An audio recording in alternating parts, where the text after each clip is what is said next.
బత్తగాడు ఏంటే? నాకీ మీకోసం ఒక ప్రేమ లేఖ రాసింది. ప్రేమ లేఖ రాసావా? చదువు. మీలాంటి భర్త దొరికినందుకు నాకీ ఎంతో ఆనందంగా బాధిస్తున్నాను.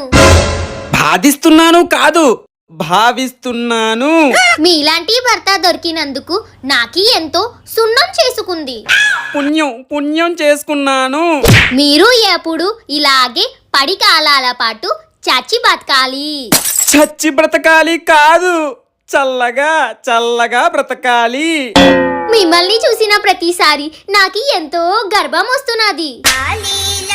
గర్వం వస్తుంది కాదు, గర్వం వస్తుంది. మీకి ఎల్లప్పుడు ఇలాగే నాకు బండగా ఉండాలి. బండగా ఉండాలా? అండగా ఉండాలి. భర్తగాడు నాది లేక ఎట్లా ఉన్నది? బహు అద్భుతంగా ఉన్నది.